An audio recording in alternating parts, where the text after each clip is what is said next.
Hello, everybody. How many of you were here last year for the event?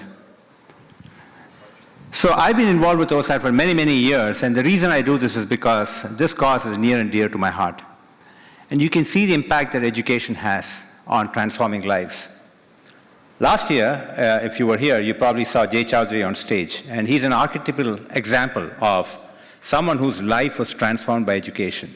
His story, of course, which he said very eloquently, was he grew up in a village in Himachal Pradesh. He had to walk to the neighboring village's school. School was dilapidated. He had to study under a tree, no running water, no electricity, till he got to high school. And look at where he is now. He came here, he's a founder of 3 companies, and now he runs Zscaler. But that's the power of education. And what we try and do is to make that available to everybody. It has a transformative impact. It can help you overcome adversity. Now today, it's an honor for me to have Jeetu Patel here. I'll tell you, I've gotten to know Jeetu over the last few years as a business partner. And it's just been a fantastic journey to get to know Jeetu, not only just as a huge business leader. He runs all product at Cisco, massive company, and he's transforming Cisco to the next generation, making them a relevant player in AI, for example, and just completely changing Cisco's future trajectory. While he does all of that, he's so accessible. He spends time mentoring people, and I've gotten to know him also as a person. That's what we're here today to talk about, Jeetu as a person. Now, I also have to thank one other person. This is just a joke, because when I reached out to Jeetu about coming here, he said, yeah, I'd love to come. Immediately, by the way, no hesitation. I mean, fantastic. But he said, there's a possibility that I may have to go see the Pope that day. Literally the Pope. No, so I think we have to thank the Pope, because he allowed us to have Jeetu here today. And not only that, by the way, he's actually off on an overseas trip right after this. He's heading out to get on a plane to fly out. And so it really is incredible that Jeetu was able to go spend the time here. And Jeetu, please come up. Wonderful to have you up here, and let's have us a chat. Please give him a big hand, please.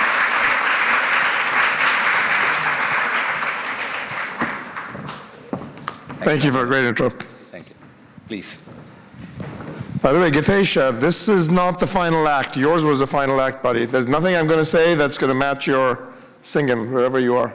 Oh, yeah, absolutely. Gitesh, you are awesome. Awesome, awesome. And look forward to getting you back here, by the way, later today, so he's going to be performing more. So, Jeetu, you've had an interesting personal journey and a lot of lessons, life lessons learned. This is about overcoming adversity. It's about the impact of education. And you were actually a poster child for how some of this happened. Tell us a bit about your life growing up there and some of the adversities that you had to encounter pretty early on in your life. So the lucky part is I actually got most of my adversity early on, and I think it's much easier to actually have the hard times early than later in life. So hopefully smooth sailing from here on. But so my dad was a high-stakes con man. He was like Bernie Madoff. And he used to, be very abusive to my mom. He was actually, had taken a lot of money from people to the point that it was not safe for me to be in India. And so in 1991, I decided to put my mother in an undisclosed location. I was very close to my mom. I'm the only child. Jyoti, my better half, tells me it explains a lot about me that I'm the only child. We put my mom in an undisclosed location, and I decided to come to America. And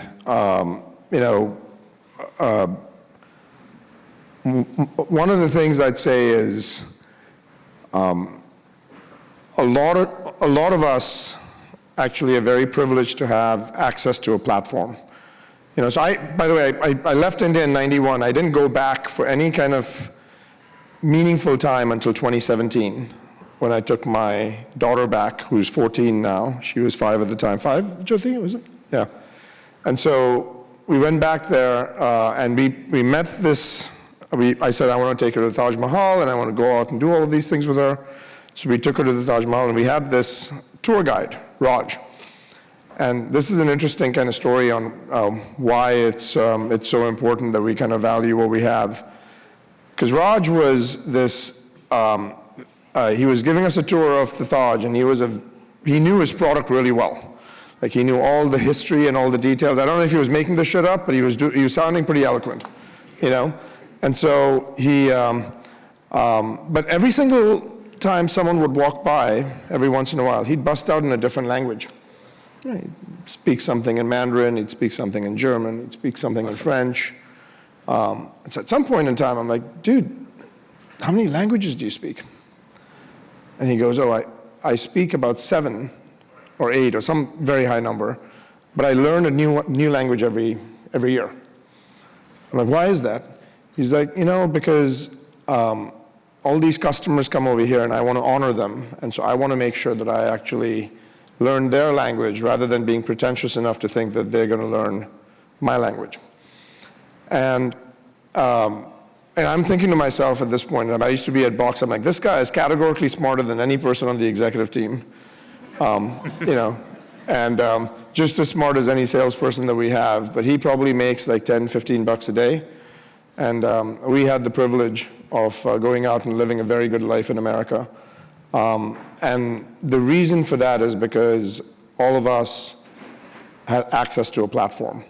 We had the platform of education, we had the platform of America, we had the platform of tech, you know, and so what I've always felt is, yes, of course, all of us have adversity, but when you've actually been given the gift of having a platform, you need to make sure that you make the most of it. And I think all of us sitting over here have access to a platform. And so I'm really glad to see everyone gathered here today for such a great cause. I didn't know much about OSAT, but you know, kind of hats off to you folks. No, thank you, Jeetu. I know after you came here, I know that education was a big part of your journey here to get you to where you are today. And it wasn't easy also for you, right? I mean, you had to pay, I mean, you had to work to pay your way through college. And I think, you know, I remember seeing one of your videos where you talked about that quite eloquently, about your time at Sizzler and what you had to do over there. So tell us a bit about that. I think it's an interesting story for folks to hear. So I used to wait on tables at a fine dining restaurant called Sizzler, for those of you that are aware.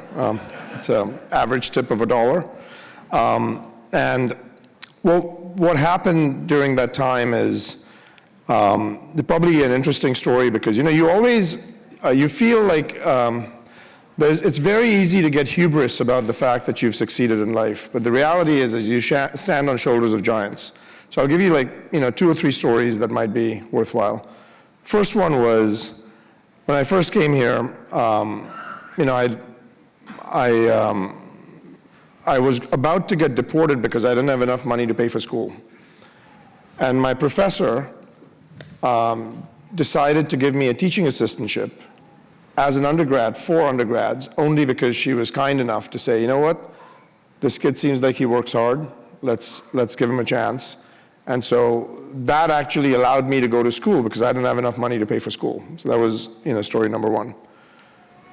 But then the story number 2 was pretty profound, because that same professor got me introduced to a company in Chicago. A couple of kids from Xerox had started the company. They weren't kids, they were in their 30s, but they had started the company. It was a market research firm, and I started interning there, you know. And about 6 or 9 months ago, they said, hey, one of our original investors is going to be buying the company out. And so we're going to be buying the company out with them. Now, mind you, at this time, I'm like, you know, $4.25 an hour, which is minimum wage. And so, stupid me, I'm like, hey, I want in. I want to buy the company. Like, well, each one of us are putting in $250,000. Put in $250,000, you can buy in. So there was this banker who used to actually be my mentor, who was also the chairman of a bank, who was also the owner of the building, who was also a customer of ours. And so I went to him and I'm like, Harry and Uncle, I need to borrow $250,000. And so One of your collateral was working at Sizzler? my collateral, well, I'd left Sizzler by that time, so I'd upgraded to the internship. And so he goes, son, what are you going to do with $250,000? I'm like, I'm going to buy this company. He's like, what are you going to do when you buy it? I'm like, I'm going to run it. And he looked at me and then he said, okay, son, come by tomorrow, pick up the money.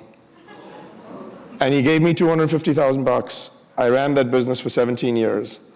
And it was a joy of a lifetime. In fact, that business is still running in Chicago. You know, those are not things that you can actually have a lot of ego about, saying, well, you were really smart.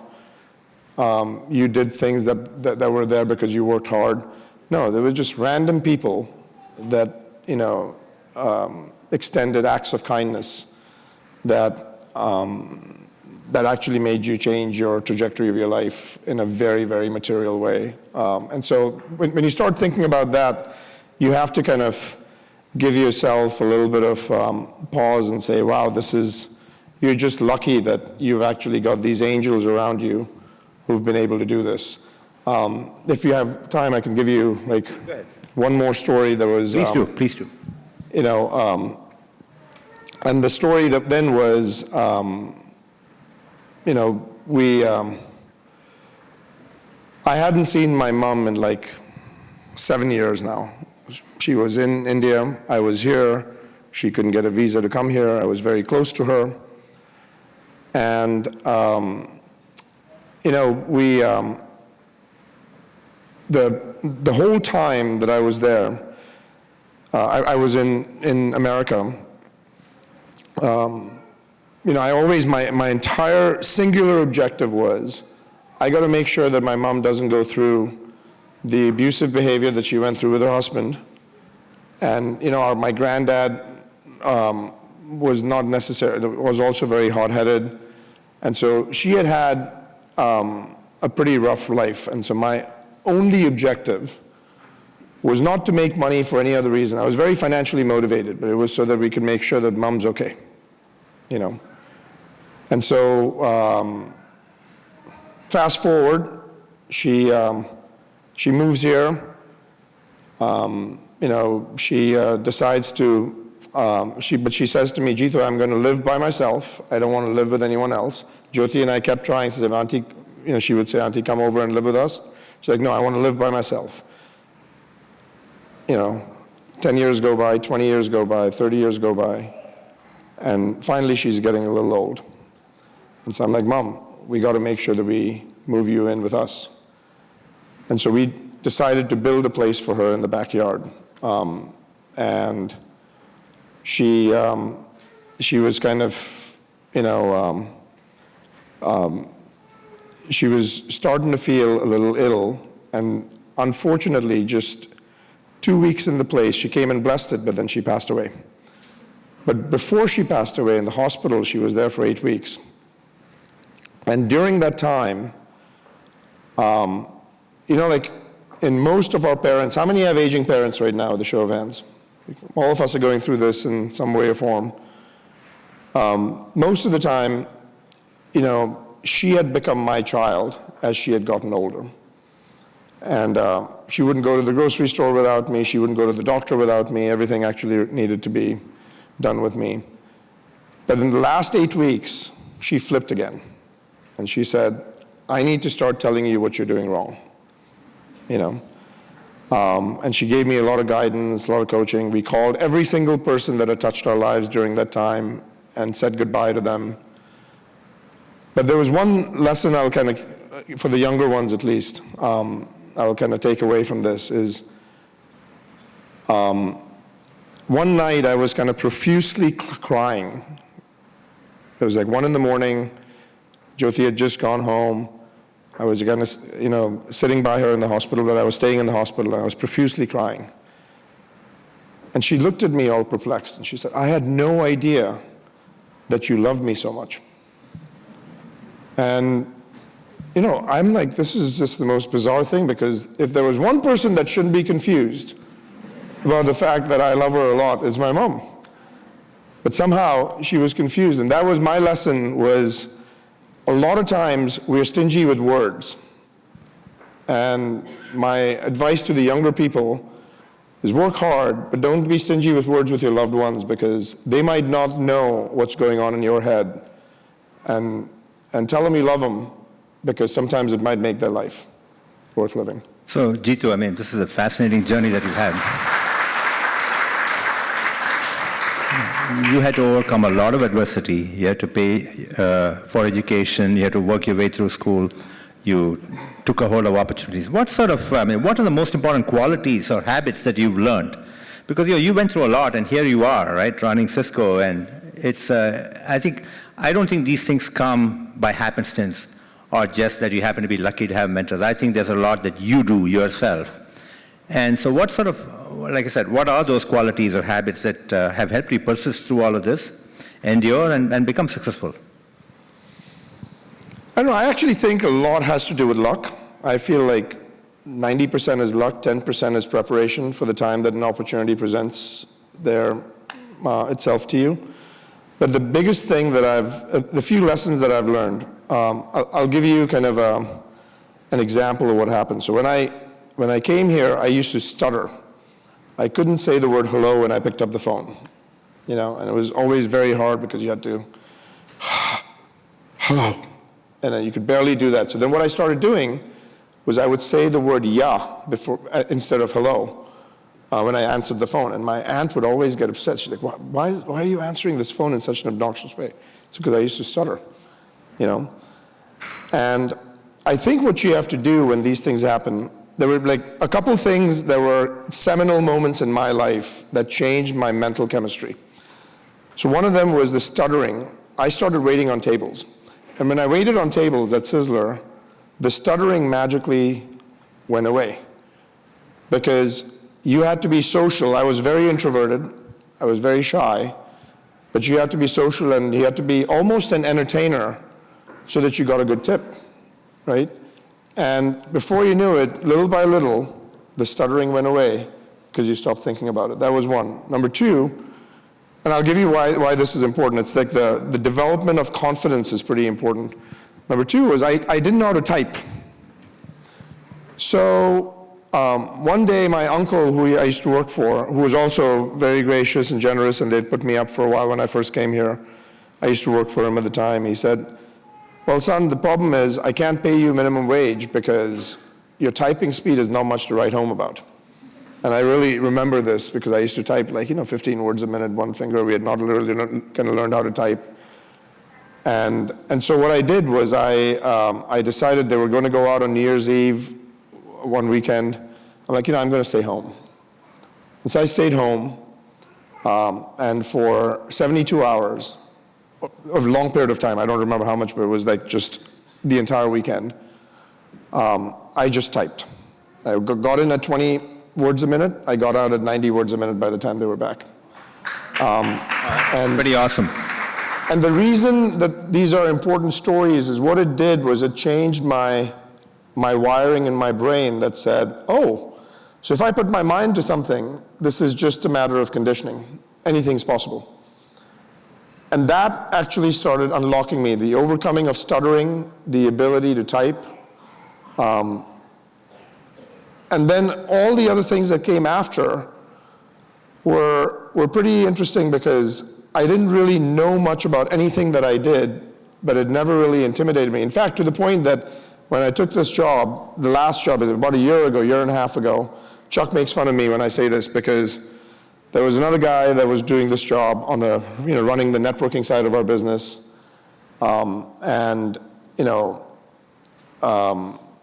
At some point in time, Chuck said to me, hey, Jonathan's going to be leaving, so we're going to be looking for another person. I'm like, don't do that. Why don't you just let me run it? Because it'll just be easier to go out and have the entire product run by one person. He's like, Jeetu, you know nothing about networking. And this is a networking company. I'm like, dude, I knew nothing about security 3 years ago when I came in. And I knew nothing about video. And so knowledge is no longer the prized asset. The ability to learn and condition yourself is actually far more important than the absolute level of knowledge that you might actually have. And I think for the younger generation, it's really important that you folks internalize that, because it's not what you know, but it's how you can actually get to a base level of dexterity on anything that you need to put your mind to get to, so that you can solve a problem. That is far more important than the absolute knowledge that you might have. And generally, most of the knowledge that you have gets dated within a certain amount of time anyway. And if you actually get arrogant about experience, it becomes a liability. But if you get enthusiastic about learning, it becomes a force multiplier. And so that would be my kind of advice. Wow. And there were so many nuggets in there, by the way, that I think we're going to have ChatGPT summarize that for us.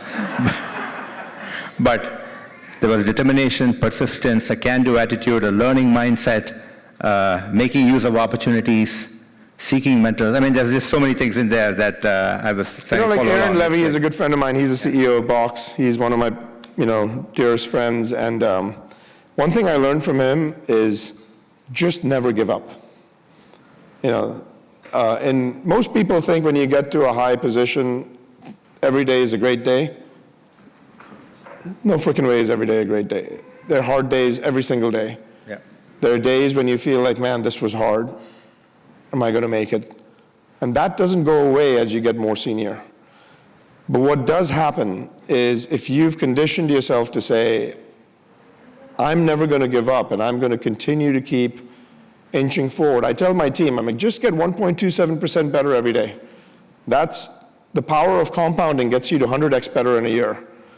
You don't need to get to 100x better in a day. Just get 1.27% better from what you were yesterday. And that compounds to 100x better in a year. And if you just consistently keep doing 100x better year in, year out, for as old as I am, for 33 years, good shit starts to happen. And that's great. So last question for you, Jeetu. Today is a giving day for us here. What does giving back to you mean personally? And how do you see it as part of your responsibility as a leader, as someone who's been very successful in the community, and who's worked hard to get to that spot? In my mind, I think giving back probably is like two or three things. One is most people early in life lack the confidence and second guess themselves on whether or not they can do something. And so the first thing that I think we should all do that I've actually had the privilege of being successful is instill confidence in the next generation in whatever way that you want to instill it, by coaching, by giving them access to opportunity, by making sure that I spend an enormous amount of time with student interns.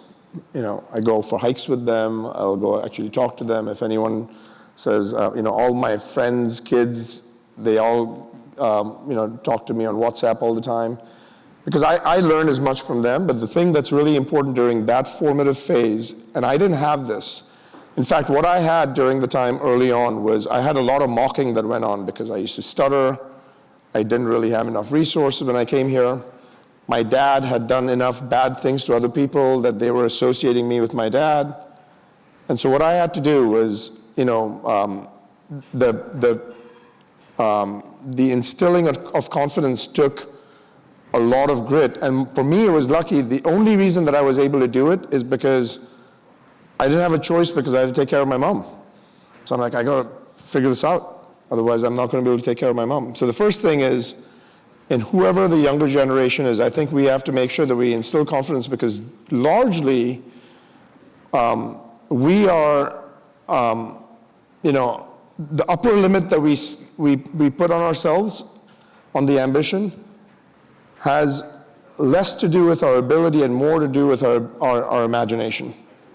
And so if you can have a very broad level of imagination on what you might be able to do, you will actually have a meaningful step function improvement on yourself. So the thing that I try to do is get the younger generation to, one, instill a lot of confidence in them, that everyone started early on not feeling like they'd be able to kind of fit in. And you just have to ask the question why over and over and over again, and don't conform to the status quo. That's number one. Number two, have them think really, really big. Because ambition and imagination is actually the underlying fuel for what you might actually get to. The upper limit is set by your imagination. Number three is you have to make sure that you instill in people that persistence and work ethic really matters. Like I always used to I had this one person that had told me early on in my career, Jeetu, dark to dark. Be the first one to start, be the last one to end.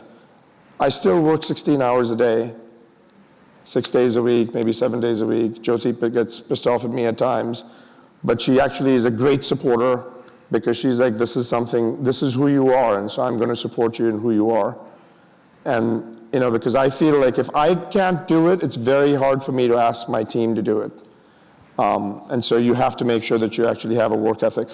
So that's the third thing is, confidence, imagination, persistence, and then work ethic. If you do those things, and then the last one, of course, is give them access to resource when they don't have it. And pick the people that are hungry, because you can teach a lot of things to people. I just don't think you can teach hunger. You either have it or you don't. So with people that are hungry, find those people and give them the boost, because those are the ones that I think are going to get the society to the next level. And I think we need a lot of, we need the next generation to come in and actually exceed the kind of ambitions that we've all set for ourselves. And if you look at the kids of this generation, and I've had the privilege of meeting a few of them, man, they're impressive. And we got to make sure that we actually do everything we can to get them to be, superbly, contributory to society, so that the world gets to be a better place than what they found it. Well, and education is the foundation to that. Education is absolutely the foundation of that. And this is, like, when you think about a resource, when I said resource, the best resource you can give someone is teaching them how to fish. And that's education. And so I've never found a time when someone who's hungry and has a thirst for knowledge has actually, on a persistent basis, not done well. Like, they'll eventually overcome that, because that thirst for going out and learning just overcomes everything else that they might have. And humans have a ridiculous level of resilience. Yeah, and that's what we're trying to do with all the kids that we try and educate there. So thank you very much. I don't know much about OSAT, but I will say this, since I would be, I'll contribute $10,000 towards this right now, and I'm going to learn more about this. And when I'm in India, hopefully I'll please come and visit one of our schools. I'll try to yes, do that. And this is very generous of you. Thank you very much, Jeetu, and thank you for taking the time to come here. Wonderful. Thank you. Wonderful. Thank you.